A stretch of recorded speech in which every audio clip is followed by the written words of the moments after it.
వివేక్ అని అన్నారు కదా. దాని గురించి ఒక్కసారి తలుచుకుందాం. అంటే నేను బోధించుటకు రాలేదు, మేల్కొల్పుటకే వచ్చాను అన్నారు. ఈ విషయం గురించి గాడ్ స్పీక్స్ లో బాబా చెప్పిన కొంచెం పరిచయం చేసుకుందాం. అంటే మరీ లోతులకు వెళ్లకుండా పరిచయం చేసుకుని దీని గురించి బాబా చెప్పిన మాటలను కూడా ఒక్కసారి తెలుసుకుందాం.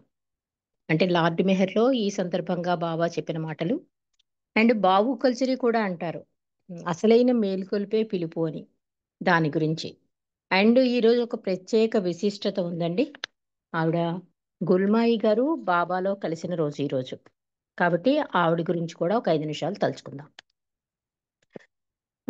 బాబా తన కార్యక్రమం గురించి వివరిస్తూ ఒకసారి అంటారు, I have come not to teach but to awaken అని. అంటే ఈ సృష్టికి బాబా ఇచ్చిన వరం ఏంటి? మేల్కొల్పు. మరి ఇంతవరకు అన్ని మతాలలో ఉపయోగించిన విషయాలున్నాయి. ఈ ప్రతిదీ కూడా భగవత్ సాక్షాత్కారం అనే చెప్తున్నాయి అవతారాలు. కానీ ఈ అవతారంలో మాత్రం బాబా మేల్కొల్పు అనే పదాన్ని వాడారు. ఎందుకు వాడారు అంటే, ముందుగా అసలు ఈ మేల్కొలుపు ఎలా జరుగుతుంది ఒక ఆత్మకి అన్న విషయం గురించి బాబా చెప్పిన గాడ్ స్పీక్స్ లో ఒక చిన్న వివరణ మనం ఒక 2 నిమిషాలు తెలుసుకుందామండి. మనమందరం ఎవరు? పరమాత్మ నుండి విడిపడిన ఆత్మలం కదా. ఆ ఆత్మ ఏం చేస్తుందంటే, నేను ఎవరు అనే ప్రశ్న వేసుకుని జవాబు కోసం ప్రయాణం ప్రారంభించి చిట్ట చివరికి నిజాత్మనై ఉన్నాను అంటే సోహం అనే అనుభవం పొందడానికి చేసే ప్రయాణంలో ఈ మేల్కొల్పుని ఎన్ని విధాలుగా ఏ ఏ దశల్లో అనుభవిస్తుందో బాబా చెప్తున్నారు. మెహర్ బాబా వివరణ ప్రకారం ఆత్మ తనెవరో తెలుసుకోవాలని ఓం బిందువు నుండి వెలువడి ఫస్ట్ వాయు రూపంలో సంచరించి, ఇదందరికీ తెలిసినదే. కానీ ఒక్కసారి తర్వాత చైతన్యం వికాసం కొరకు భౌతిక రూపాలైన రాయి, లోహం, వృక్షం, క్రిమి, మత్స్యం, పక్షి ఇలా జంతు రూపాలతో ఎరుక లేకుండా తాదాత్మ్యత చెంది చైతన్యని వికసింపచేసుకుంటూ ఆ రూపాల సంబంధించిన సంస్కారాలను ఆపాదింప చేసుకుని చిట్ట చివరికి చైతన్యం పరిపూర్ణం చెందింప చేసుకుని, అంటే ఇంకా 100% అయిపోతుందన్నమాట. ఇంకా అక్కడ చైతన్యం వృద్ధి చెందవలసిన అవసరం ఉండదు.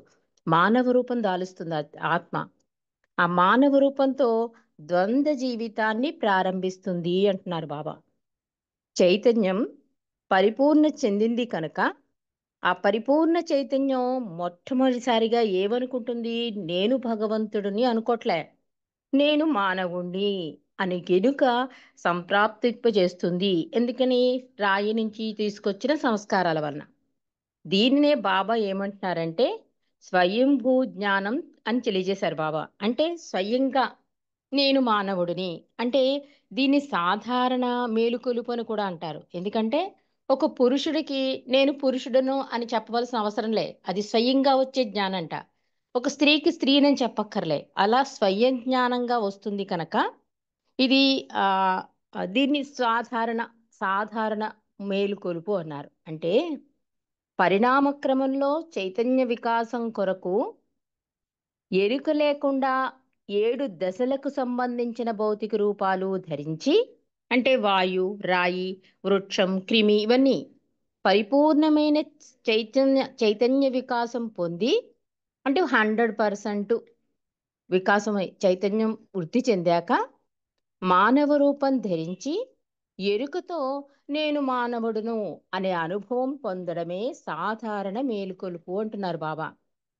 అసలు ఎలా ఉండాలి? ఒక ఆత్మ పరమాత్మ నుండి విడిపడ్డాక 100% చైతన్యం వచ్చాక నేను భగవంతుడిని అనాలి. కానీ అంటలే, నేను మానవుడును అంటోంది. అందుకని జీవాత్మ నేను మానవుణ్ణి అనే ఎరుకతో ద్వంద్వ జీవితాన్ని జీవిస్తూ దుఃఖభూయిష్టమైన అనుభవాలతో విరక్తి చెంది గమ్యం చేరాలనే ఆకాంక్షతో దైవీ ప్రణాళిక ధ్యానంలో తెలియజేసిన విధంగా తనకు సంప్రాప్తమైన భౌతిక, సూక్ష్మ, మానసిక శరీర ఈ తాదాత్మ్యతను విడుదల చేసుకుని తన జీవ చైతన్యం యొక్క ఎరుకతో ఆంతరిక ప్రయాణం చెయ్యడమే నిజమైన మేలుకొలుపు అంటున్నారు. అంటే ఈ సంస్కార ప్రక్షాళన జరగడం, ఈ సూక్ష్మ, మానసిక, భౌతిక ఈ శరీరాలున్నాయి కదా! వీటన్నిటిని విడుదల చేసుకొని, ఆ భగవంతుని ప్రణాళిక ప్రకారం అంటే ఆయన ఇచ్చ ప్రకారం జీవితాన్ని వెళ్ళజేస్తే కనుక ఆంతరిక ప్రయాణం అంటే భగవంతుని దశ తిరగడం అన్నమాట. ఇంక అన్నిట్లి మీద విరక్తి కలుగుతుంది. ఇది కాదు జీవితమని ఒక ఒక భగవంతుడి కోసమే ఈ జీవితమని తెలుసుకుని భగవంతుని దశ తిరిగి ఈ స్థితులన్నీ దాటిన తర్వాత ఆంతరిక ప్రయాణం చేస్తాడు కదా! అదే నిజమైన మేలుకొలుపు అంటున్నారు బాబా. సరే ఇంతవరకు మనకి గాడ్ స్పీక్స్‌లో బాబా చెప్పింది మేల్కొలుపు. అంటే నిజమైన మేల్కొలుపు అంటే భగవంతుని దశ తిరగడం. ఈ దశలన్నీ దాటిన తర్వాత, ఈ ద్వంద్వ స్థితులన్నీ దాటిన తర్వాత, జీవితం మీద విరక్తి కలిగి, భగవంతుని దశ తిరిగి ఆంతరిక ప్రయాణం చెయ్యడం అంటున్నారు. బాబా ఏమంటారంటే, నేను బోధించుటకు రాలేదు, మేలుకొలుపుటకు వచ్చాను అన్నారు. ఒకసారి బాబా ఎప్పుడూ కూడా ఉత్తరాలు రాత్రిపూట చదివించుకునేవారు. ఒక కాపలా కాసే బాబు చేత ఎవరుంటే నైట్ డ్యూటీ. ఒకసారి బాబు ఉంటాడనమాట. బాబా అంటారు, "ఉత్తరాలేమైనా వచ్చాయా?" అంటే బాబూజీ అంటాడు, "బాబా, వచ్చే ఉత్తరాలన్నీ ఒకే విషయాన్ని తెలియజేస్తున్నాయి బాబా. అందరూ మీ దర్శనం కావాలి అని అడుగుతున్నారు. మీరేమో దర్శనం ఇవ్వరు. ఎలా ఎలా ఇవ్వాలి వాళ్ళకి సమాధానం?" అంటే బాబా అంటున్నారు, "నా పని వేరేగా ఉంటుంది బావు." అంటే సౌజ్ఞల ద్వారా బాబా చెప్తున్నారు. నిరంతరం ప్రయాణిస్తూ దర్శన కార్యక్రమాలు ఏర్పాటు చేసి జనాలను నా పాదాలకు ప్రణమిల్లే అవకాశం ఇవ్వడం, సుదీర్ఘమైన ప్రవచనాలు ఇవ్వడం, మహిమలు చేయడం, లేదా గుంపులు గుంపులుగా జనాలను నా వైపు ఆకర్షింప చేసుకోవడం, ఇవేమీ నా రాకలోని ఉద్దేశం కాదు అంటున్నారు బాబా. వాటి కొరకు నేను రాలేదు. మీ అందరినీ మేల్కొల్పడానికే నేను వచ్చాను అంటున్నారు బాబా. అంటే ఆయన అవతార స్థాయి ఎలాంటిదో మనకిక్కడ అవగతమవుతుందండి. అందుకే హైయెస్ట్ ఆఫ్ ది హై. అందుకే my wish, how to love God ఇవన్నీ కూడా భగవంతుని దశ తిరగడానికి మానవుడికి ఎంతటి సరళ మార్గాలను బాబా ఎంచారో మనకు అవగతం కావాలి. బాబా ఏమంటున్నారు? దర్శనాలు ఇవ్వట్లేదు బాబా మీరు. అందరూ కూడా ఉత్తరాల్లో దర్శనాలు అడుగుతున్నారు. మీరు దీనికి ఎలా సమాధానం ఇవ్వాలి అంటే బాబా చెప్తున్నారు, నేను అందుకోసం రాలేదు. ఈ ఒక ప్రవచనాలు ఇవ్వడానికి, మహిమలు చేయడానికి, గుంపులు గుంపులుగా నా చుట్టూ జనాలను ఆకర్షించుకోవడానికి దీనికోసం నేను రాలేదు. నా రాకలోని ఉద్దేశాన్ని గ్రహించండి. నేను మీ అందరినీ మేల్కొల్పడానికే వచ్చాను అంటూ ఈ మాయా సృష్టి నుండి ప్రతి ఒక్కరిని మేల్కొల్పి భగవంతునిలో జీవించేలా మరియు ఆయన యొక్క అనంత ఆనందాన్ని అనుభూతి చెందేలా చెయ్యాలనేది భగవంతుని ప్రణాళిక. ఇందాక దైవ ప్రణాళిక అని మనం విన్నాం కదా! ఆ దైవ ప్రణాళికలోకి మనం కనుక ఆంతరిక ప్రయాణంలోకి మనం వెళితే అప్పుడు మనకు తెలుస్తుంది. మనం ఎందుకోసం వచ్చాం? మన ప్రయాణం ఏంటి? మన గమ్యం ఏంటి? అనేది మనకు తెలుస్తుంది. కాబట్టి బాబా కూడా ఏం చెప్తున్నారు? మాయ వైపు తిరిగిపోయాడు మానవుడు. భగవంతుని దశ తిరగట్లేదు. అందుకే ప్రతిసారి కిందకి దిగి వస్తాను నేను అని చెప్పారు బాబా. కాబట్టి బాబా అంటున్నారు, నీవు ఒక పెద్ద భయంకరమైన జైలులో బందీగా ఉన్నావనేది వాస్తవం చెప్తున్నారు బాబా. ప్రతి ఒక్కరి గురించి చెప్తున్నారండి బాబా. అంటే ఆ మేలుకొలుపు ఎలా జరుగుతుంది, అసలు ఎలా మాయకి మమేకమైపోతున్నాడు మానవుడు చెప్తున్నారు. నీవు ఒక పెద్ద భయంకరమైన జైలులో బందీగా ఉన్నావనేది వాస్తవం. నీ మనసు, నీ శరీరం, ఈ ప్రపంచం అన్నీ కూడా జైళ్ళే. అంటే అన్నీ బంధనాలు కలిగించేవే అని చెప్తున్నారు. ఈ జైళ్ళ నుండి ఒకసారి బయటపడ్డావు అంటే ఎప్పటికీ సురక్షితంగా ఉంటావు. నీవు నిజమనుకుంటున్న ఇదంతా నీ ఊహ లేదా కల్పన. వాస్తవానికి ఉన్నదేమీ లేదు. ఇప్పుడు నీవు జీవిస్తున్న జీవితం కూడా కలే. రాత్రి నిద్రలో వచ్చిన కలలో నీవు తింటావు, ఏడుస్తావు, నవ్వుతావు. కానీ నిద్ర నుండి మేల్కొలుపునప్పుడు అదంతా ఒక కల అని గ్రహిస్తావు. అదే విధంగా ఈ మాయ నుండి బయటపడినప్పుడే ఇదంతా ఒక కలని తెలుసుకుంటావు. అంటే మాయకి అతుక్కున్నంత సేపు మనకి తెలియదండి. అంటే బాబా కల అంటారేంటి? మన కళ్ళ ముందు అన్నీ కనిపిస్తున్నాయి కదా! ఎలాగా ఇది నీ కలగా భావిస్తాము అంటే బాబా అప్పుడు చెప్తున్నారు. ఒక కల నుండి నువ్వు మేలుకున్నాక ఏమంటావు? కలలో ఉన్నంతసేపు నేను ఎన్నిసార్లు కొట్టినా నీకు నచ్చిందనుకో ఆ కలతోనే కంటిన్యూ చేస్తావు. ఇది కల కాదు నిజమని కంటిన్యూ చేస్తావు. అదే ఒక భయంకరమైన కల వచ్చిందనుకోండి, వెంటనే లేస్తావు. అమ్మో ఇది కల అని ధైర్యంగా లేస్తావు. కానీ ఇక్కడ ఈ బాబా ఏం చెప్తున్నారంటే, ఈ కలలో ఎలా అయితే నువ్వు నిద్రపోతున్నప్పుడు లేచి కలలో కన్నదంతా ఒకసారి తెలుసుకున్నావు అనుకో, అమ్మయ్య ఇది కళ అని ఎలా అనుకుంటావో, అలాగే ఈ మాయ నుండి బయటపడినప్పుడు కూడా ఇదంతా కళ అని తెలుసుకుంటావు. అంటే ఇప్పుడు నడిపిన జీవితం అంతా కలగంటున్న వానికి ఆ కలలో ఎవరైనా కనబడి నీవు కలగంటున్నావు అని చెబితే వాడు ఏ మాత్రం నమ్మడు. ఆ సమయంలో అతనికి ఆ కల వాస్తవమే అనిపిస్తుంది. అయితే నిద్ర నుండి మేల్కొనగానే తాను కలగన్నానని తనంతట తానే తెలుసుకుంటాడు. అదేవిధంగా మీరు చూసేది, వినేది అంతా కలే. కానీ అది నిజం కాదు. అది కేవలం ఒక కల అని అంటే మీరు నమ్మరు. ఎందుకంటే మీరు అనుభవించేదంతా నిజమని మీరు భావిస్తారు. మీ కళ్ళు తెరుచుకున్నప్పుడు అంటే కళ్ళు తెరుచుకోవడం అంటే ఇక్కడ బాగా చెప్తున్నారు చాలా వివరంగా. మాయ నుండి బయటపడినప్పుడు అంటున్నారు. ఇంతకాలం దేనినైతే నిజమని భావించారో అదంతా కేవలం, కేవలం ఒక కల అని మీరు తెలుసుకుంటారు అన్నారు బాబా. అంటే చాలామంది ఇది విని కొంచెం విచారం పడిపోయారు. ఎందుకంటే నిజంగా కళ్ళతో మనం చూస్తున్నాం భౌతిక నేత్రాలతో. ఇదంతా కల అనుకోమంటారు. ఎలా? అంటే బాబా అంటున్నారు, విచారించకండి. ఇదంతా ఒక భ్రాంతే. నేను చెప్తున్నాను కదా! మీరేం చేయాలంటే మీరు నన్ను ప్రేమించండి. నిజాయితీగా, విశ్వాసపూర్వకంగా ఉండండి.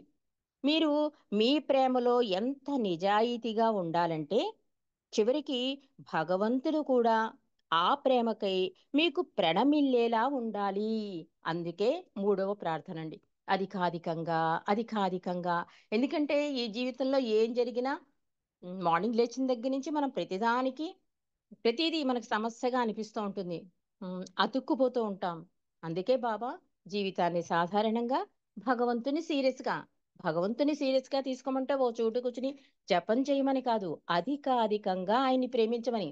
అధికాధికంగా ప్రేమించడం అంటే మనం ఏం చేస్తామంటే మనం మార్నింగ్ లేచిన దగ్గర నుంచి నైట్ పడుకునే వరకు నేను లేకపోతే ఎలా అనుకుంటూ జీవితాన్ని వెಳగిస్తూ ఉంటాం. కానీ బాబా ఏం చెప్తున్నారు? మార్నింగ్ లేచిన వెంటనే బాబా ఈరోజు నేను చేసే ప్రతి ఫలాన్ని లేకపోతే కార్యక్రమాన్ని చేసే ఏ పనైనా నీ పాదాల దగ్గర సమర్పించడానికి మొదలు పెడుతున్నాను అనుకో. ఇది బాబా స్వయంగా చెప్పిన మాటలండి. రాత్రి పడుకునే ముందు బాబా నేను చేసిన పనులన్నీ నీకు అర్పిస్తున్నాను అనుకోండి. ఈ 2 పనులు చేయండి చాలు. పూర్తి బాధ్యత నేను వహిస్తాను అంటున్నారు. ఎందుకు ఆయన వహిస్తాడు అంటే చేసే ప్రతి కర్మ సంస్కారం అయిపోతుందని మనకి. ఈ సంస్కార బంధనాల్లో బిగుసుకుపోతాం. అందుకని బాబా ప్రతి సందేశంలో కూడా అలర్ట్‌నెస్, పరోక్ష నింద వద్దు, ఇతరుల సంతోషాన్ని కోరుకో, నిస్వార్థ సేవ చెయ్యి, అందరిలో భగవంతుని చూడు, నీ సౌఖ్యం కన్నా ఇతరుల సౌఖ్యాన్ని కోరు. ఇలా ప్రతి సందేశంలోనూ ఒక యుద్ధానికెళ్తే సైనికుడికి ఎలా ట్రైనింగ్ చేస్తారో, అలా సందేశం ద్వారా మెహర్ ప్రభు చరిత్రను చూస్తే అండి, మనకి పూర్తి విషయం అంతా కూడా ఒక మానవుణ్ణి, ఒక ఆత్మని పరమాత్మలో కలపడానికి ప్రభువు చేసిన ప్రయత్నమే కనిపిస్తుంది మనకి. అలాగే బాబా ఏమంటున్నారు? ఇదంతా కల అంటే మీరు నమ్మరు. అందుకని మీరేం చేయాలి? నన్ను అధికాధికంగా ప్రేమించండి. నిజాయితీగా, విశ్వాసపూర్వకంగా. అంటే దానివల్ల ఏమవుతుంది? ఈ విశ్వాసం, నిజాయితీగా ప్రేమించడం వలన మనం దేనికి అతుక్కోకుండా ప్రభువు నా మంచి కోసమే ఈ మార్గాన్ని ఎంచాడు. అది కష్టమైనా, సుఖమైనా ఏదైనా సరే ఆయనకి అప్పగించడానికి మనం ప్రయత్నం చేస్తామండి. కాబట్టి అప్పుడు ఏమవుతుంది? ఆ ప్రేమ ఏమవుతుంది? నేనే నీ దగ్గరకు వచ్చేలా చేస్తుంది. అంటే నీకు నీ ప్రేమకు బానిసను అన్నారు బాబా. ప్రేమికుడికి కాదు, ప్రేమికుడి యొక్క ప్రేమకు బానిసను అన్నారు. అందుకని బాబా ఏమంటున్నారు ఇక్కడ? చివరికి భగవంతుడు కూడా ఆ ప్రేమకై మీకు ప్రణమిల్లేటట్టు ఉండాలి. నిజానికి భగవంతుడు నిజాయితీ గల ప్రేమ కొరకు తపిస్తూ ఉంటాడు. అందులో లేసమైన కపటం ఉండకూడదు. యుగ యుగాలుగా మనసు ఎంత కలుషితమైపోయిందంటే అది స్వచ్ఛమైనదిగా, నిష్కల్మషమైనదిగా ఉండడం ఎంతో కష్టమైపోయింది. ఎప్పుడూ సందేహించడం, తర్కించడం, సంతోషంగా ఉండడం, రుగ్మత చెందడం, బాధపడడం ఇలాంటివి మొదలైనవి చెయ్యడమే మనసు యొక్క స్వభావం. అటువంటి స్వభావం ఉండకపోతే మనసుకు అనేక జన్మల ఆవశ్యకతే ఉండేది కాదు. చెప్తున్నారు బావ. ఎందుకు మళ్ళీ జన్మకి మనం పునాది వేసుకుంటామంటే మన ఆలోచన విధానం. మనం చేసే ప్రతి కర్మ. నేనుతో మమైకమైపోవడం వలన ఇవన్నీ వస్తున్నాయి.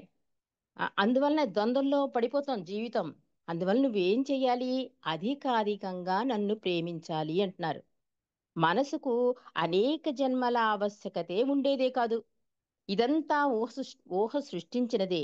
ఈ ప్రపంచమంతా ఆ ఊహ అనే ఊబిలో బాగా లోతుగా కూరుకుపోయినట్లుగా చిక్కులు చిక్కులు పడిపోయింది. అలాంటి బురద నుండి బయటకు రావడం అసాధ్యం. దానికి ఒకే ఒక్క నివారణ ఉంది. భగవంతుని పట్ల నిజాయితీ గల ప్రేమ, సద్గురు సహాయమే ఆ నివారణ అంటున్నారు బాబా. అంటూ ఇక్కడ బాబా అండి సాబిల్ అనే ఒక అతను కథ చెప్పారు. ఈ కథ మనందరికీ తెలుసు. సింపుల్ గా చెప్పేసుకుందాం. సాబిల్ అంటేటండి అర్థం సహనం కలిగి ఉన్నవాడు. అంటే అధికమైన సహనం, ఓర్పు ఇవన్నీ కలవాడు అని అర్థంట. సాబిర్ అంటే ఇతనేంటంటే చాలా భగవంతుని పట్ల అత్యంత నిశ్చలమైన ప్రేమ, విశ్వాసాలున్నాయి. ప్రతిదానికి ఏమంటాడంటే అల్లా ఏం చేసినా నా మంచి కొరకే అనే మాట అంటూ ఉంటాడు. ఇతడు చాలా గొప్ప ధనవంతుడు, 7 పిల్లలు, మంచి భార్య, ఆరోగ్యవంతులు, అంతా అంతా చాలా అద్భుతంగా ఉంటుంది జీవితం. కానీ జనాలు ఎవరైనా ఏదైనా అడిగారనుకోండి, అంటే భగవంతుడు చేసిన మంచి కొరకే, అంటే ఏం చేసినా నా మంచి కొరకే చేస్తాడు అంటూ ఉండేవట. కానీ జనాలేమంటారు? జనాల నోళ్ళు సరిగ్గా ఉండవు కదా! వాళ్ళేమంటారంటే, అన్నీ కంఫర్ట్‌గా ఉంటే ఎవరైనా ఇలా మాట్లాడతారు అంటారు. సరే అతనికి వ్యాపారం నష్టపోతుంది.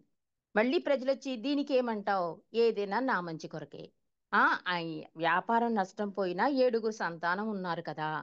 7 సంతానం చనిపోతారండి. తర్వాత భార్య, తర్వాత అనారోగ్యం. అలా పరిస్థితిలో కూడా జనాలు అడగడం మానరు. అతను ఆ మాట అనడం మానడు. ఏది జరిగినా నా మంచి కొరకే, నా మంచి కొరకే అనేసరికి ఆఖరికి ఆశ్చర్యపోతారు జనాలు. అంటే సాబిరు సంపదలు పోయాయి, కొడుకు మరణించాడు.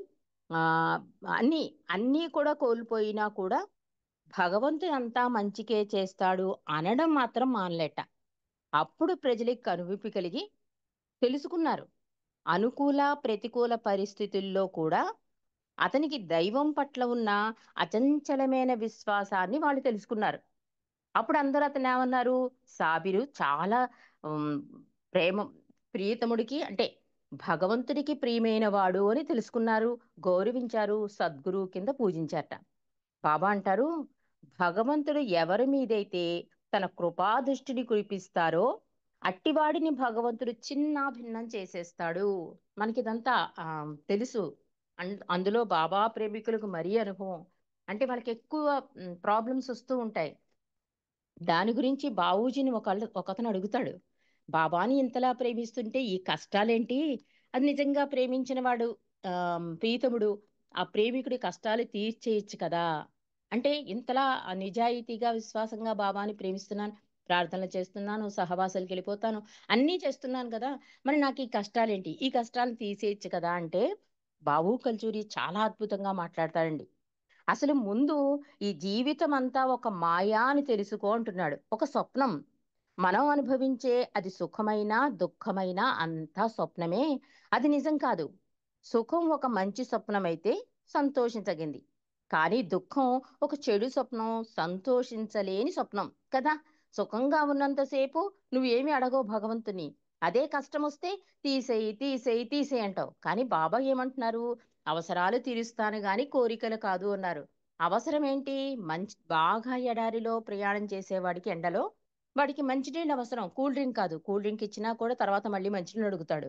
అందుకని బాబా ఏమంటున్నారు? నీకు అవసరాన్ని తీరుస్తాను కోరికని కాదు. ఒక కోరిక తీరితే ఇంకో కోరిక పుడుతుంది. ఇంకో కోరిక ఏమవుతుంది?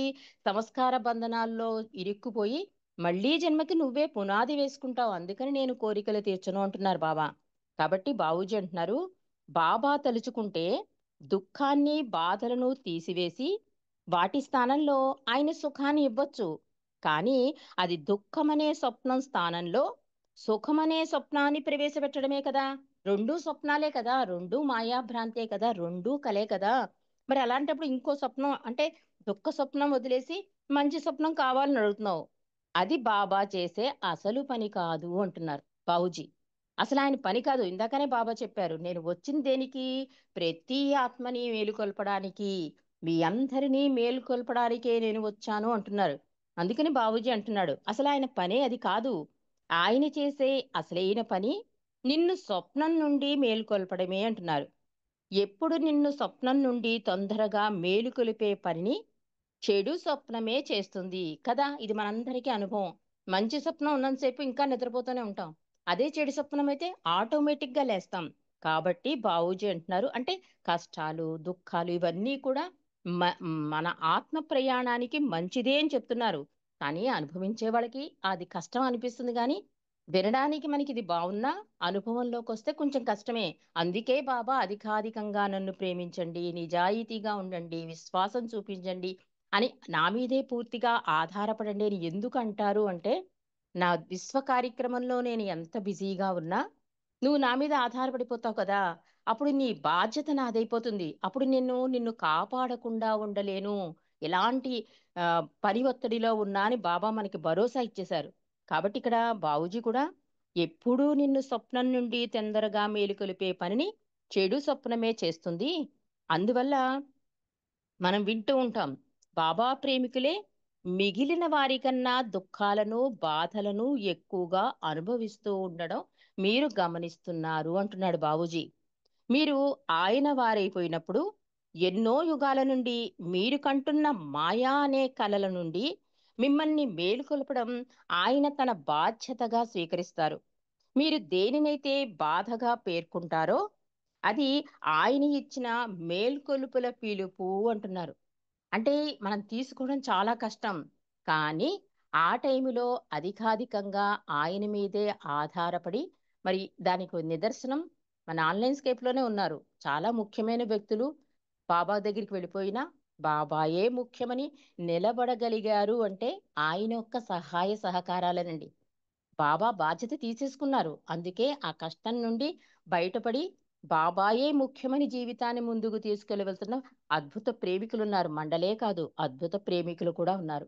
కాబట్టి బాబా ఏం చెప్తున్నారు? నేను మేల్కొల్పుటకే వచ్చాను గాని బోధించటకు రాలేదు. ప్రతి ఆత్మ మీ అందరినీ మేలుకొల్పడానికే నేను వచ్చాను అని బాబా చెప్తున్నారు. మేలు కొలపడము అంటే భగవంతుని దశ తిరగడం. ఈ మాయా భ్రాంతిమయమైన జీవితం అనే కలని ఆ లోంచి మనల్ని మేలుకొల్పడం, ఆయన దశ తిరగడం, అంటే దేన్నైనా తట్టుకునే శక్తిని కలిగి ఉండడం, ఆ ఆయన్ని మీదే ఆధారపడి జీవించడం, ఆ అధికాధికంగా ఆయన్ని ప్రేమించడం, ఇవన్నీ చేయడం వల్ల జీవితంలో ఏం జరిగినా కూడా నా తండ్రి అండ నాకుంది. ఏదిచ్చినా నా ఆత్మ ప్రయాణానికి సుగమనం చేయడం కోసమే ప్రభువు ఇచ్చాడు అనే మేలుకొలుపు కలుగుతుంది మనకి. ఆ జ్ఞానం కలుగుతుంది. అది నిజమైన మేలుకొలుపు అని బాబా ఈరోజు మనకి తెలియజేశారండి. మరి ఈరోజు ఒక స్పెషల్ ఉంది. అది గుల్మాయి గారి గురించి, ఆవిడ గురించి కూడా ఒక్కసారి మనం పరిచయం చేసేసుకుందాం.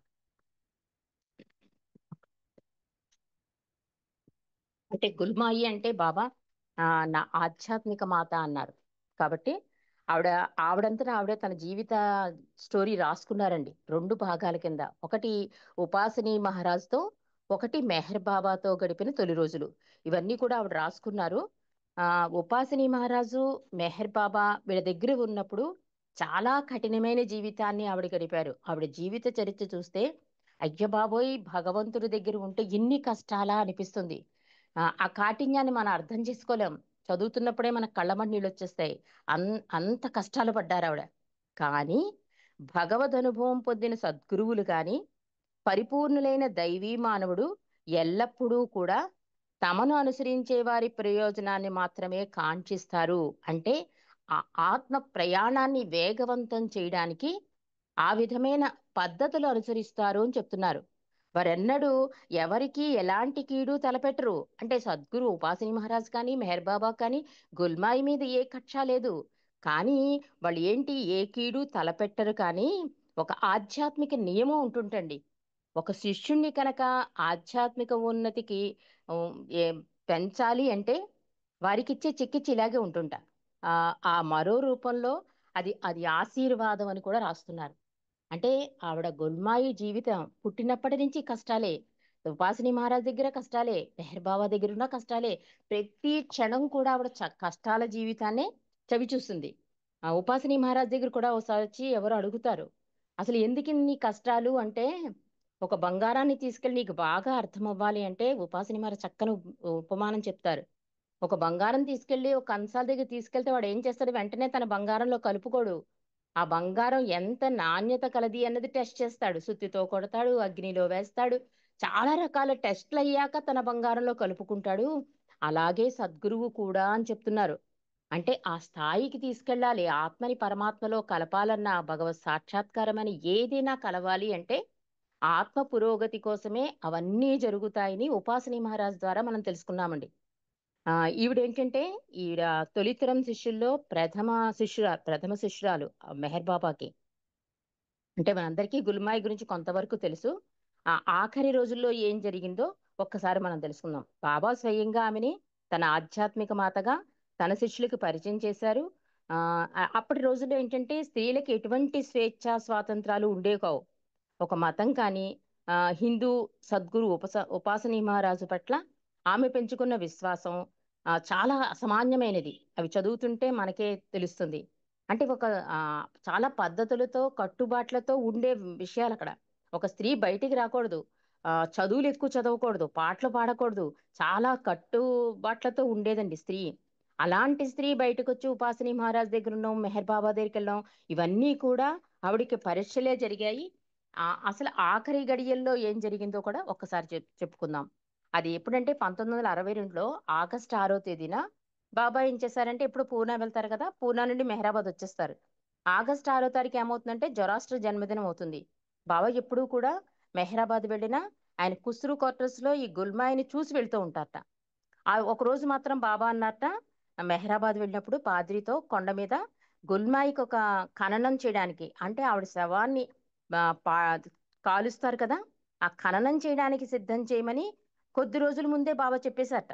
ఆవిడ ఇప్పుడు ఆగస్టు 9ని నిర్యాణం చెందితే 6వ తారీఖునే రెడీ చేయమని పాద్రికి చెప్పారట. ఆమె చనిపోతుందని చెప్పారట. సాయంత్రం గుల్మాయి పరిస్థితి కూడా క్షణక్షణం అలా బాబా చెప్పడం, ఆ నెక్స్ట్ డే నుంచి ఆవిడ ఆరోగ్యం కూడా క్షీణించడం జరిగింట. అలాగా ఆవిడ దేహం చాలించినప్పుడు ఆ బాబా కొండ మీదకి తీసుకెళ్లడం, ఆయన సమక్షంలోనే ఆ శవాన్ని, అంటే ఆ బాడీని, సారీ, ఆ బాడీని ఖననం చేయడం కూడా జరిగింది. అంటే ఈ ఆగస్టు 9వ తేదీ ఉదయం ఏం చేశారంటే బాబా అనుకోకుండా గుల్మాయిని చూసి వద్దామని ఖుస్రూ క్వార్టర్స్ కి కారు తీసుకెళ్ళమని అడిగారట బాబా. అప్పటికే ఆమె స్పృహలో లేట. ఎవరిని గుర్తుపట్టలేని స్థితిలో ఉంది గుల్మాయి. బాబా రాగానే ఒకసారి కళ్ళు తెరిచింట ఆవిడ. కానీ ఆ బాబాని చూడగానే ఆవిడ మొహం చాలా తేజోవంతంగా వెలిగిపోయింట. బాబాని చూస్తూ ఆయన ముఖాన్ని ఒకసారి నిమురుతూ నెమ్మదిగా బాబా అనగలిగింట. తర్వాత ఆమె నుదుటిపై బాబా ఏం చేశారంటే చుంబించి ఆలింగనం చేసుకుని బాబా తిరిగి మెహరాబాద్ వచ్చేశారు. తర్వాత బాబాతో ఇరిచితో అన్నట్ట బాబా, ఆదికి చెప్పండి, బాబా గుల్మాయిని చూసి చాలా సంతోషించారని, ఆ ఆదిని కూడా సంతోషంగా ఉండమన్నారని, గుల్మాయి ఎప్పటికీ ఆనందంగా ఉంటుంది, ఆమె నా దగ్గర ఉంది, చాలా ఆనందంగా ఉంది అని చెప్పమని ఆదికి కబురు పెట్టారట బాబా ఇరిచి ద్వారా. అలా బాబా స్వహస్తాలతోనే, అంటే ఆవిడ స్పృహ కోల్పోవడం, ఆ తర్వాత కోమాలోకి వెళ్ళిపోవడం, ఇవన్నీ జరిగిన తర్వాత, అంటే దగ్గరగా ఆవిడ బాబా నామాన్ని ఉచ్చరిస్తూ గుల్మాయి 78 సంవత్సరాల వయసులో బాబాలో ఐక్యమైందండి. అంటే ఆవిడ చిన్నప్పటి నుంచి కష్టాలు, ఆ తర్వాత ఉపాసని మహారాజు మెహర్ బాబా దగ్గర రావడం, ఇదంతా కూడా ఆధ్యాత్మిక ప్రయాణమే. అంటే ఆవిడ అంత తేలికగా తీసుకుంది. అంటే మనం బాబా చెప్తారు కదా, జీవితాన్ని సాధారణంగా భగవంతుణ్ణి సీరియస్ గా అది చేశారు ఆవిడ. అందుకే బాబా ఆధ్యాత్మిక మాత అన్నారు. 78 సంవత్సరాలంటే మాటలు కాదండి.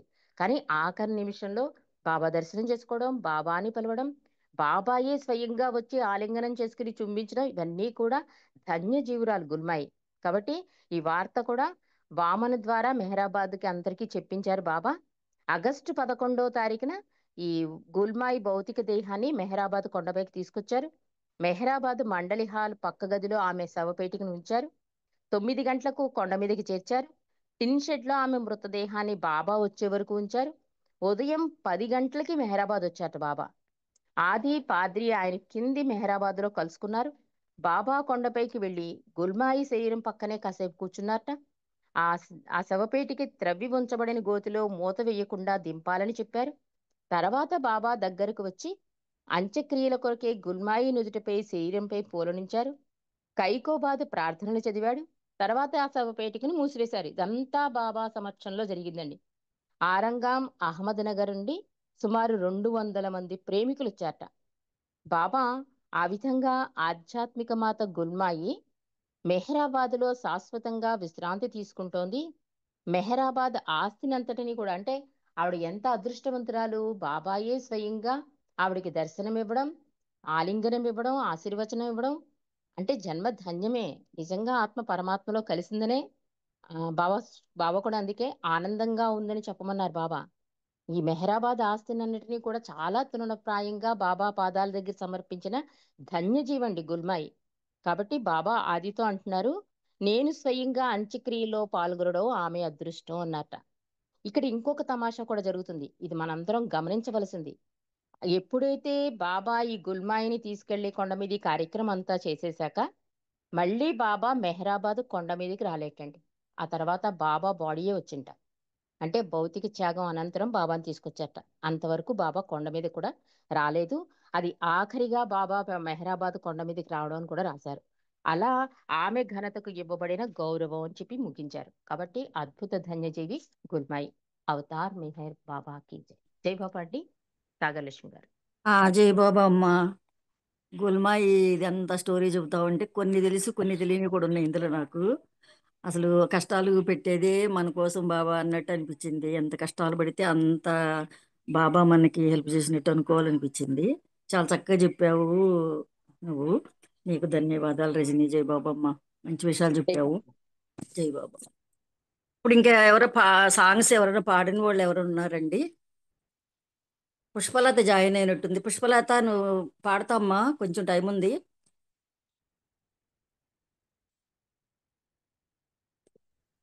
जय జై बाबा। బాబా.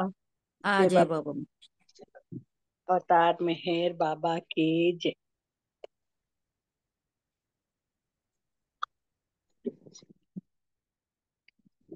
దొరకునా ఈ